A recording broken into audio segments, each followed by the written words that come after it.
Good morning students, you all are most welcome to my class.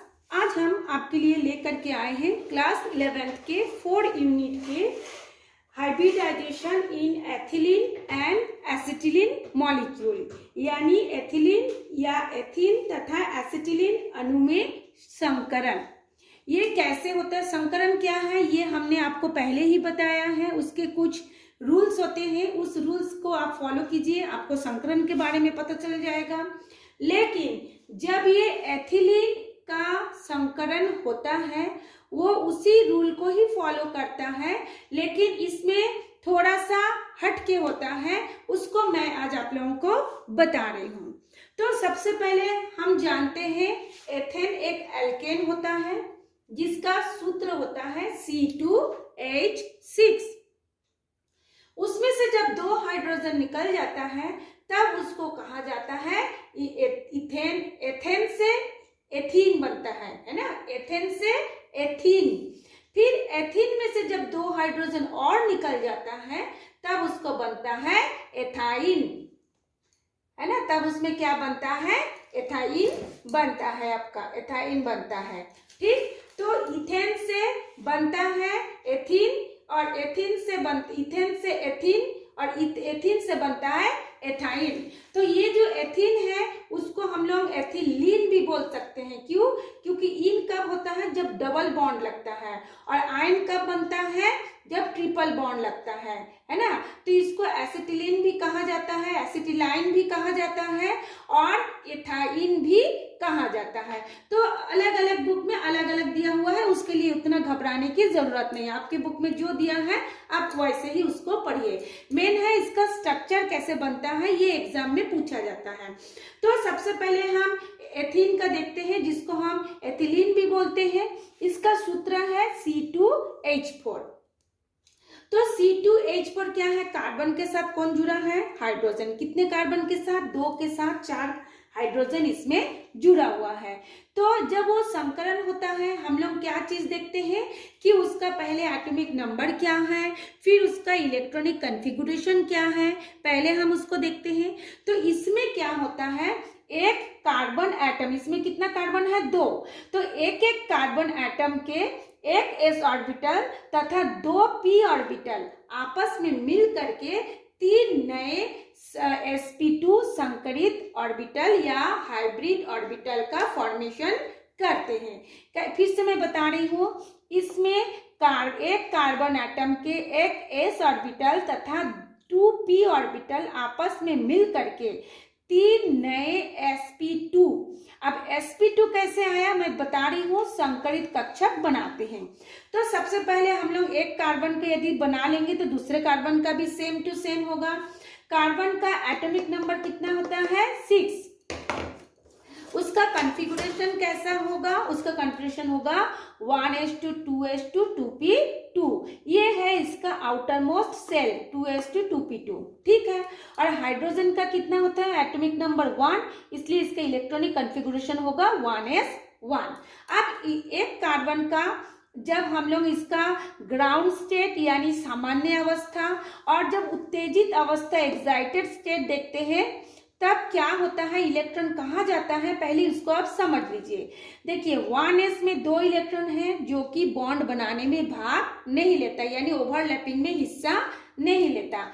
ये जो 2s में 2 electron है और 2p में 2 इलेक्ट्रॉन है, जब वो सामान्य अवस्था से उत्तेजित अवस्था में जाता है तो 2s के एक इलेक्ट्रॉन जंप करके px py pz में आ जाता है ना। ये px py और ये pz में आ जाता है। आप देखिए इनके पास 4 अयुग्मित अनपेयर्ड इलेक्ट्रॉन है, किसके पास, कार्बन के पास। अच्छा, और इसमें देखिए जब पहले कार्बन के पास 4 है उसी तरह से दूसरे कार्बन के पास भी 4 होगा। अब इसमें देखिए ये वाले को देखिए, एक s भाग ले रहा है और कौन भाग ले रहा है इसमें ओवरलैपिंग में, 2p। भले ये यहाँ पे 4 अलग अलग हो गया है, वो तो उसकी उत्तेजित अवस्था में हुआ, लेकिन शुरू में भाग कौन ले रहा है ये आप लोगों को ध्यान में रखना है। एक s ऑर्बिटल, एक 2 और एक क्या होता है, p के 2, है ना। तो दोनों ऑर्बिटल मिला करके क्या बनाते हैं, 3 नए sp2 कक्षक बनाते हैं। तो इसमें देखिए ये जो 3 हो गया, उसमें से ये जो चौथा वाला है ये असंकरित कक्षक है, यानी ये जो होता है अनहाइब्रिड ऑर्बिटल है, अनहाइब्रिड ऑर्बिटल है। अब देखिए इसके पास जो 4 में से 3, एक कार्बन का 3, दूसरे कार्बन का भी 3, तो अब 3 में से हर एक कार्बन का sp2 कक्षक कोएक्सियल का मतलब होता है आमने सामने, है ना, कोएक्सियल ओवरलैपिंग करके सिग्मा बॉन्ड का निर्माण करते हैं। तो इसका एक कार्बन का एक और दूसरे कार्बन का एक, 2s का एक मिला के कोएक्सियल हो गया। अब इसके पास कितना बचा है, 2 और बचा और एक असंकरित कक्षक बचा। ये जो प्रत्येक कार्बन पर जो ये 2-2 बचा है ना, तो ये जो 2-2 बचा है वो क्या करते हैं, ये जो 2 हाइड्रोजन के साथ ओवरलैपिंग करके सिग्मा बॉन्ड बनाते हैं। ये देखिए एक कार्बन के पास जो 2 बचा था वो हाइड्रोजन के साथ ओवरलैपिंग किया, हमने दिखाया। दूसरे कार्बन के पास जो बचा था वो भी हाइड्रोजन के साथ ओवरलैपिंग किया, ठीक है। तो CH बॉन्ड ओवरलैपिंग करके बना लेता है, जो कि सिग्मा बॉन्ड होता है, क्योंकि उसमें आमने सामने ओवरलैपिंग होता है। अब हर एक कार्बन पर PZ बच गया। ये देखिए ये अकेला जो बच गया था ना असंकरित कक्षक, जिसको हमने बताया था, वो क्या हो गया था, बच गया था।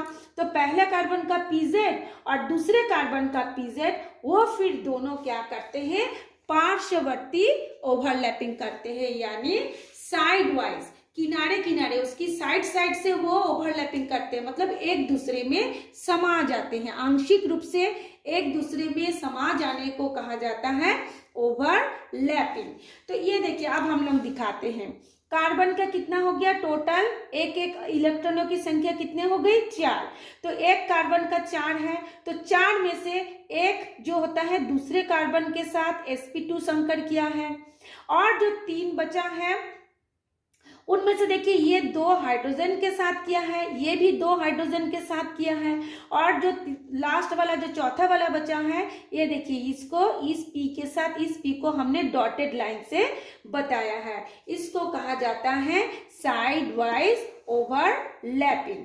और ये जो कार्बन के साथ जो हाइड्रोजन जो बॉन्ड बनाया है ओवरलैपिंग करके, उनके बीच में 120 डिग्री का एंगल बनता है, ठीक। तो इसमें देखिए हमने बताया C और C, अब इनके बीच में कितना बॉन्ड बना, C और C के बीच में कितना बॉन्ड बना, 2 बॉन्ड बना। एक हो गया आमने सामने जिसको हमने कहा कोएक्सियल, और एक होता है साइड वाइज यानी पार्श्ववर्ती, तो उसमें हो जाएगा पाई बॉन्ड। अब आप बोलेंगे कि यहाँ तो 3 ठो बॉन्ड दिख रहा है, ये एक ठो बॉन्ड, ये एक ठो बॉन्ड और ये एक ठो बॉन्ड। नहीं, इसमें 3 बॉन्ड नहीं है, इसमें 2 ही बॉन्ड है। तो ये 3 लकीर किस लिए, एक तो सामने वाला ये लकीर, और ये जो 2 है ये एक डंबल शेप में होता है। P का जो शेप होता है डंबल शेप, जिसका बीच में ऐसे पकड़ने के लिए ऐसे पतला सा होता है, दोनों तरफ फूला हुआ होता है। तो दोनों ही हिस्सा से वो एक दूसरे के साथ साइड से जुड़ते हैं। जैसे मान लीजिए आप एक कार्बन है और आपका दोनों हाथ आप ही का हिस्सा है, उसी तरह से P जो है ये दोनों का हिस्सा है, P ऑर्बिटल का हिस्सा है, एक हिस्सा इधर एक हिस्सा ऊपर की तरफ, तो दोनों हिस्सा से वो ओवरलैपिंग करते हैं, इसलिए यहाँ पे 3 दिखा रहा है। जबकि क्या होता है, 2 ही बॉन्ड बनता है, एक सिग्मा बॉन्ड और एक पाई बॉन्ड। इसी तरह से अब हम लोग पढ़ेंगे एसिटिलीन, जिसका सूत्र है C2H2 मॉलिक्यूल कैसे बनता है। तो इतना तक तो आपका सेम होगा, कार्बन का एटॉमिक नंबर इतना है, फिर उसका बाह्यतम कोश में ये 2 भाग लेता है। अब क्या होता है, इसमें sp संकरण होता है। कैसे sp संकरण होता है मैं आपको बता रही हूँ। इसमें एक S और एक P, ये जो P का 3 है ना, इसमें से एक S और एक P आपस में सामने ओवरलैपिंग करके क्या बनाता है, ये देखिए ये सिग्मा बॉन्ड बनाता है ना। और एक जो बचा है उसमें और कितना बच गया, 3 और बच गया। उनमें से 2 जो होता है, ये देखिए इस कार्बन के साथ H2, इस कार्बन के साथ कितना, एक हाइड्रोजन सिग्मा बॉन्ड बनाया, इस कार्बन के साथ भी एक हाइड्रोजन सिग्मा बॉन्ड बनाया, ठीक। उसके बाद इसमें और 2 ठो खाली एक एक इलेक्ट्रॉन माने अयुग्मित इलेक्ट्रॉन रह गया। तो जब वो 2 और रह गया, अब p में कितना होता है, 3 कक्षक होते हैं, px py pz यानी p सब ऑर्बिटल होता है। तो p सब ऑर्बिटल में से देखिए ये px है और ये है py। तो px के साथ इस कार्बन का भी px क्या करते हैं, ओवरलैपिंग करते हैं, और इसका py के साथ इस कार्बन का भी, ये जो py मतलब ये इसका 2 हिस्से, एक ही चीज का 2 भाग है, मतलब एक हाथ दाहिना और एक हाथ बायां, मतलब सेम ही है ना। तो इस py के साथ इस py का पाई बॉन्ड बनता है, और इसका जो px जो है इसके साथ इसका बॉन्ड बनता है, px py pz, हाँ उसके साथ इसका बॉन्ड बनता है। इस तरह से इसमें देखिए 3 बॉन्ड बन रहा है, एक कार्बन के साथ दूसरे कार्बन का सिग्मा बॉन्ड, एक p के साथ दूसरे p का py का पाई बॉन्ड, और एक तो जो होता है px का भी ये पाई बॉन्ड बन गया। यानी कुल मिला के जो एसिटिलीन है उसमें 3 बॉन्ड बना। ठीक, तो सेम आपका इतना ही है, आपको खाली देखना है कि किसके साथ कौन सा बॉन्ड बना रहा है, सिग्मा बॉन्ड किसके साथ बना रहा है और पाई बॉन्ड किसके साथ बना रहा है। और इसके बीच में जो एंगल होगा, दोनों कार्बन के बीच में जो एंगल होगा और ये जो हाइड्रोजन जुड़ा होगा ये एक स्ट्रेट लाइन में होगा, उनके बीच एंगल होगा 180 डिग्री का एंगल होगा। तो ये था आज आप लोगों का एथिलीन और एसिटिलीन की संरचना सूत्र।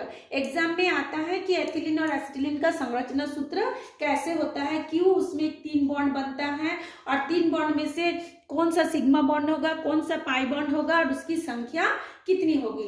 तो ये जो एथिलीन था उसमें दोनों कार्बन के बीच में 2 बॉन्ड बनता है, एक सिग्मा बॉन्ड एक पाई बॉन्ड, और जो एसिटिलीन था दोनों कार्बन के बीच में 3 बॉन्ड बनता है, एक सिग्मा बॉन्ड और 2 पाई बॉन्ड। और ये जो एटॉमिक नंबर और ये जो ग्राउंड स्टेट और एक्साइटेड स्टेट में जो इलेक्ट्रॉनों का विन्यास होता है वो इसके लिए और इसके लिए दोनों के लिए ही सेम है, खाली इसमें हाइड्रोजन 4 है, इसलिए इसका एक एक इलेक्ट्रॉन हाइड्रोजन के साथ बॉन्ड बनाने में भाग गया, 2 इलेक्ट्रॉन भाग गया, और इसमें 2 हाइड्रोजन है इसलिए एक कार्बन के साथ एक हाइड्रोजन बनाया, दूसरे कार्बन के साथ दूसरा हाइड्रोजन बॉन्ड बना लिया, बाकी जो बचा वो p के साथ बना लिया।